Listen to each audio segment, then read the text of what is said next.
ദൈവത്തിന്റെ സത്യം അവർ വ്യാജമാക്കി മാറ്റിക്കളഞ്ഞു.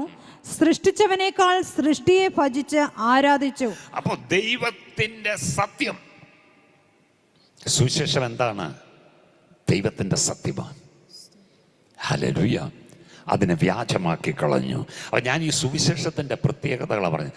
ഹല്ലേലൂയ. സത്യമായിട്ടുള്ളൊരു കാര്യത്തിന് മാറ്റമില്ല കേട്ടോ. Praise God.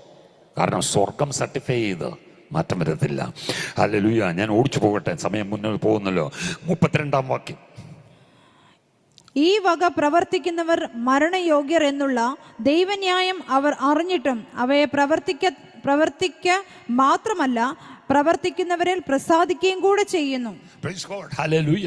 അപ്പോ നാം വായിച്ച, ഞാൻ ആ 32-ാം വാക്യം വായിച്ചുള്ളൂ. അപ്പൊ ദൈവിക ന്യായം പ്രവർത്തിക്കുന്നവർ മാത്രമേ ദൈവരാജ്യത്തിൽ പ്രവേശിക്കത്തുള്ളൂ. അതാ വാക്യത്തിന്റെ മറ്റേ അർത്ഥം.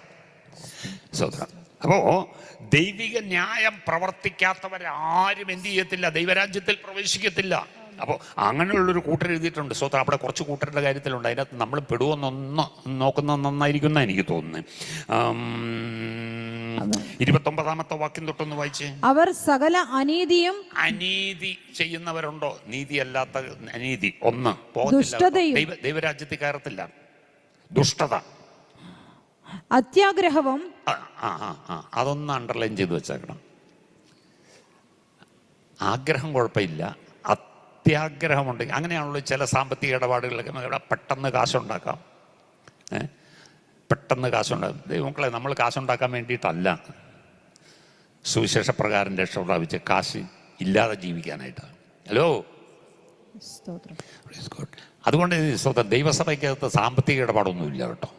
നോ, ഇതിനകത്ത് ആത്മീയ കാര്യം മാത്രമേ ഉള്ളൂ.